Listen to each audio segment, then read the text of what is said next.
From the morning reading, the IWM and the Spiders make new all-time closing highs. XLF hits a 9-year closing high. Breadth strengthened compared to the prior session as advancers led 2606 to 466 on the New York Stock Exchange and led 2220 to 633 on the NASDAQ. On the S&P 500 snapshot, another advance and just shy of a record close. And this makes reference to whether you're looking at futures or the spider, etc.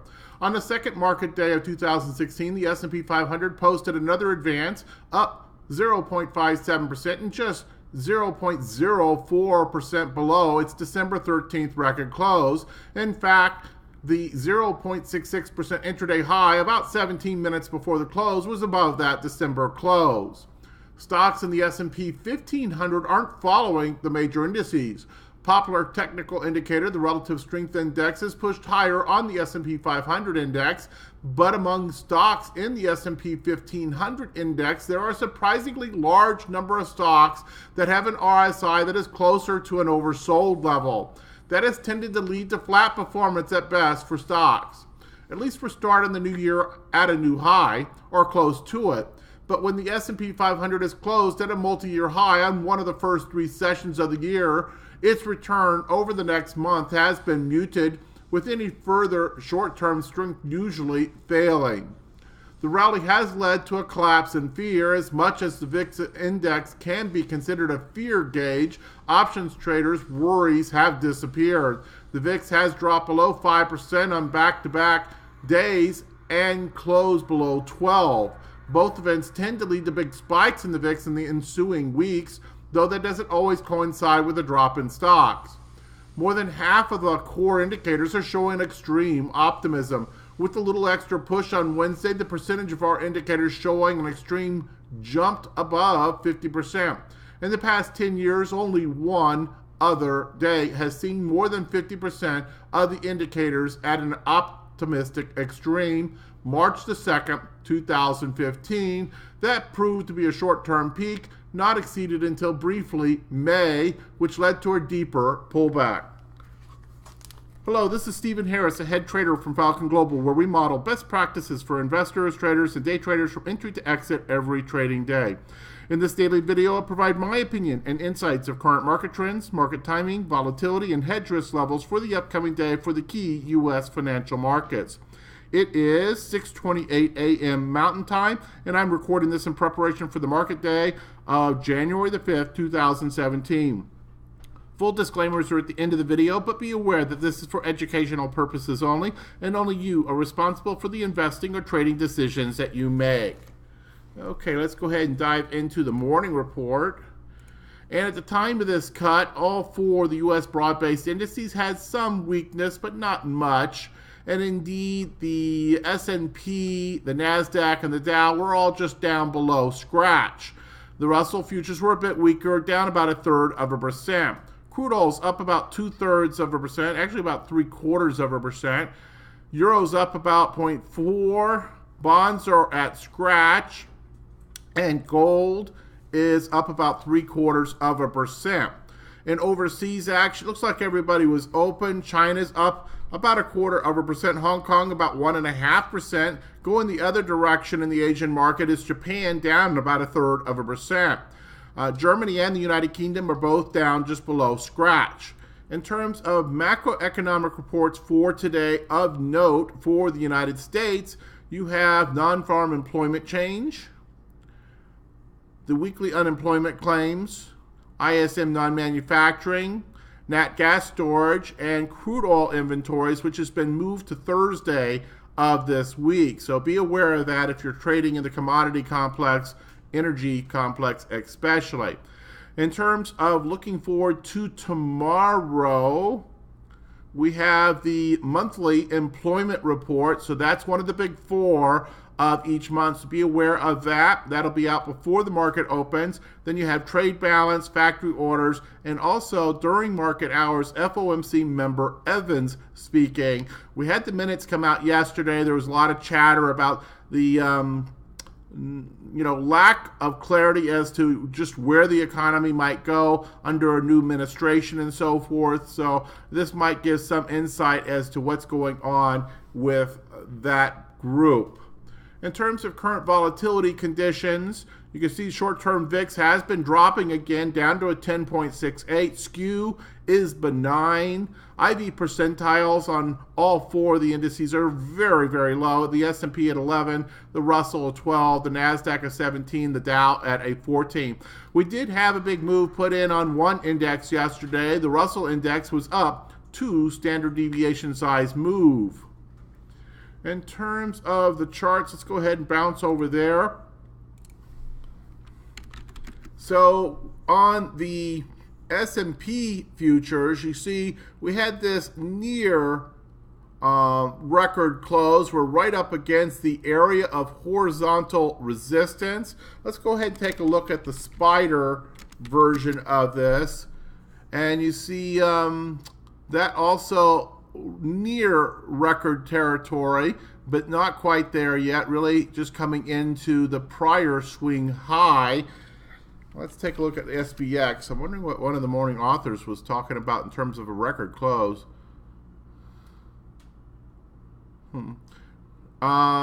Certainly we're very, very close. And you take a look at the SPX, and in terms of a closing price, we're right up there with several other of those closing prices. We're clearly playing right on the resistance area. Now in futures so far at this point, we're just down teeny bit, nothing of note there. In terms of other markets, the Dow very much like the S&P futures, no significant difference. Right now, this just looks to be, after the huge post-election move, a bit of digestion, consolidation, and nothing really bigger than that. This pattern would be expected to move to the bullish side and break out either out of these horizontal or diagonal resistance patterns in terms of a probability standpoint.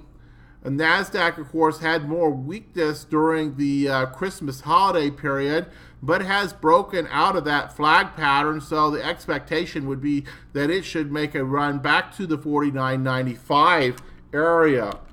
And of course, the Russell, the most bullish of them, and has been the most bullish ever since the election, has found support at the former channel, where it broke through, fell back through, broke back up through, and this time this area acted as support. So kind of interesting there. We'll see if this now becomes the new support line and we start to get a new channel, perhaps not quite so parabolic as what we had during those several weeks in the post-election period, but still if the Russell continues to lead and we start to see healing coming from the NASDAQ, those are typically where we often see real bull markets being led.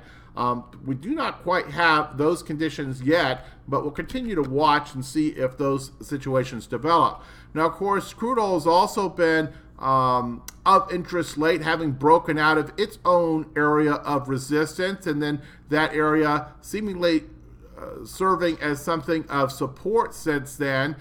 We had the big test here, but immediately reversed back up above the area, and then even set a new intraday high some 3 sessions ago. So right now, we seem to be pushing this 54 area in crude oil. Of course, a lot of this has to do with what's going on in the dollar.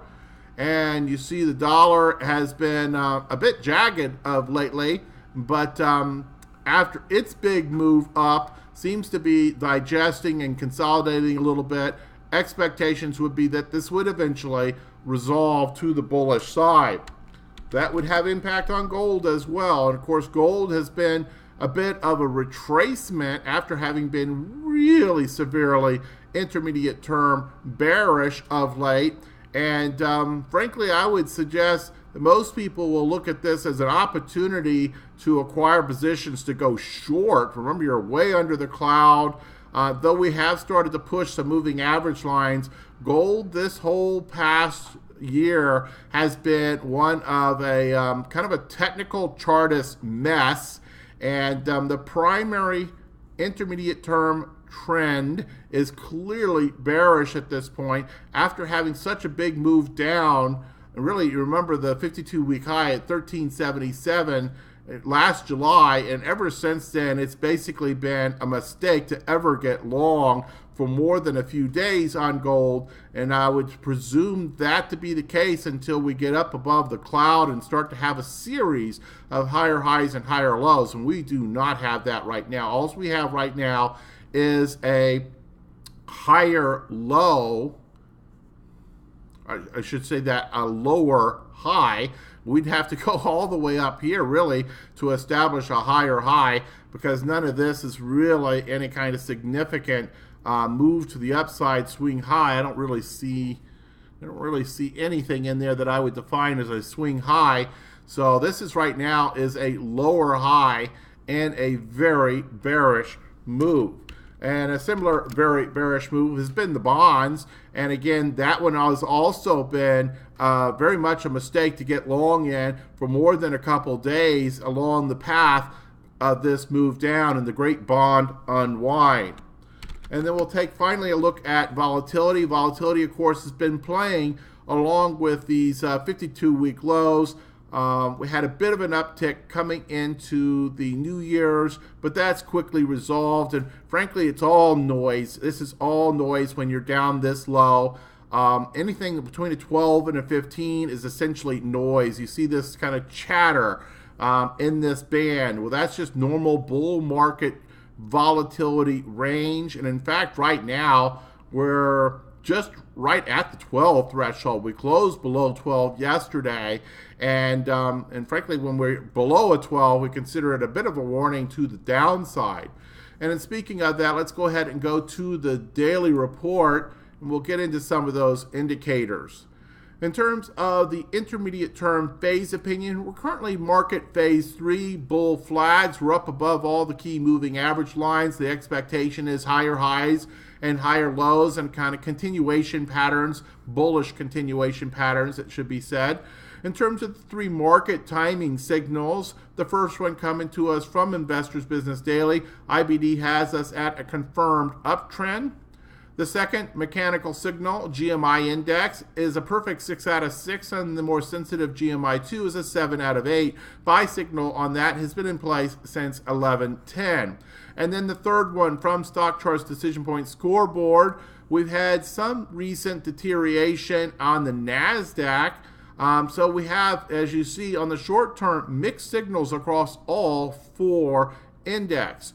On the intermediate term, we have 7 of the 8 signals are bullish, but on the long term, we have 3 of the 8, and they're importantly 3 different markets are still mixed. So the most bullish index at this point overall seems to be the Dow, but in the short term, it's even mixed. So ultimately, you have a consensus probably coming out of all this of a bullish stance, but perhaps a bit of a tired bullish move that needs to digest some of these large post-election moves.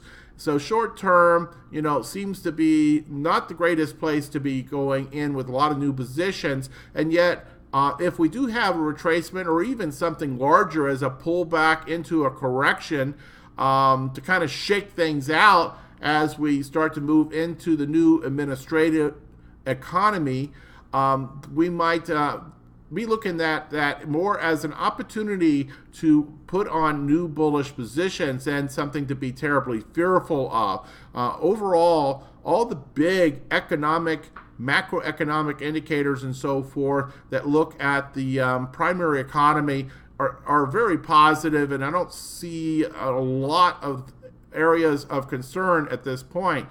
So bottom line consensus of the market timing signals is bullish, but bit sloppy. So you got to be aware of that. It's just not the time to just be loading up with everything you find that you like. Position sizing opinions on both models, the portfolio investor and the volatility active trader models, are at 100%. Intermediate term market posture, still for the second day, weak bear and just barely maintain this stance. If this had ticked up 0.1%, it would have flipped back after 1 day at weak bear into strong bull. And it just barely did not do that. So we continue to have this weak bear, and it's probably the weakest of bears that you can have on this indicator. Also, NASDAQ, Russell, also weak bears. Dow has persisted through this with its exceptionally strong bull standing. All this is up against an exceptionally strong bullish sentiment line. That's the longer term line. And in that context, we expect that any kind of bearish moves are generally shallow and short in persistence before a bullish continuation generally forms. Hedge warning status currently level 0 plus, normal with some elevated conditions. We'll get into those conditions in just a moment. In terms of the three strategy opinions, the VIX is within the acceptable range to initiate new positions for novice traders. Yesterday's close was actually below a 12, where we would call this outside the acceptable range. It's already back within the 12 range, so we're just going to leave it there right now. But you should kind of take this as a bit of a yellow light. If you're a novice option income trader, the amount of premium that you're getting right now versus the amount of risk that you're getting on is a bit skewed. Covered call strategies and put selling, everything's fine there in terms of opinions for novice traders to initiate new positions. Consider some defensiveness when you get chart specific. Try to get a mix of out of the money and in the money strikes. We're currently recommending a 1-to-1. Also, in terms of the high beta versus low beta, get a mix of those as well. This market is pretty extended, so very difficult to be adding a lot of capital in at these levels. You look for pullbacks and those kinds of bull flag setups to be able to trigger legitimate entries at these levels. Put selling, you certainly have opportunities with any kind of weakness to be able to put on new core put portfolio positions. So those could certainly be presenting themselves at any time in this very extended market. In terms of specific warnings, some of the indicators that have been flagging of late, this VIX yesterday closed below a 12. That's actually a bit of a warning, with an expectation that at some point that volatility is going to expand. And indeed, the VIX daily squeeze had fired long and then fell back into a daily squeeze. So it's right there at that kind of threshold, essentially ready to fire and give us greater volatility, which is normally bearish, of course, but really has not yet quite fired. Current distribution day count actually improved. NASDAQ fell down to an 8. S&P fell out of warning area. Skew is actually back below 125, so that's no longer a warning. In terms of the trend area, mostly bullish. A very high score here yesterday on the New York Stock Exchange, new highs, new lows indicator, up over 300 easily. Market phase 3 with bull flag price patterns, but we're still up against that weak bear, so a little bit of a mix there. In terms of the key intermarket risk aversion indicators, 4 of these are very clearly risk off. The last one here is starting to show some sign of rolling up. So we'll continue to watch that and see if we see any evidence that these risk aversion indicators are starting to improve. From a sentiment standpoint, a bit high on stocks, both short and intermediate term. You see the fear and greed index up at a 71. At 75, it goes to extreme fear. So kind of keep that in mind. Anytime you get up into the extreme areas on either side, you start to look for signs of reversal in the marketplace, while remembering always that we can remain at extreme levels for extended periods of time. So it's just kind of a warning flag to watch for those signs of reversal, not a prediction of imminent reversal. Then, of course, sector specific, pretty good day.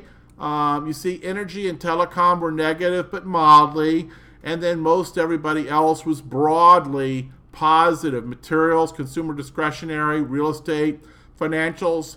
So a mix of high beta and low beta defensive type of sectors were into the top performers yesterday. So not really a defensive move yesterday or a risk move on yesterday. It was a bit of everything and all of the above.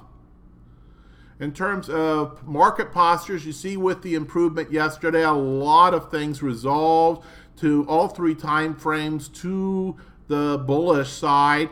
Transportation and retail, perhaps the weakest sectors at this point, but retail got quite a bit of positive news yesterday, and I know a number of the automotive related areas, Walmart and some of the others in the retail sector, were doing very well. Also, consumer discretionary seems to be a leader along with financials right now. An awful lot of the consumer discretionary and financial components are doing very, very well. We talked yesterday, or I guess the day before that, about the regional banks doing super, super well in recent weeks.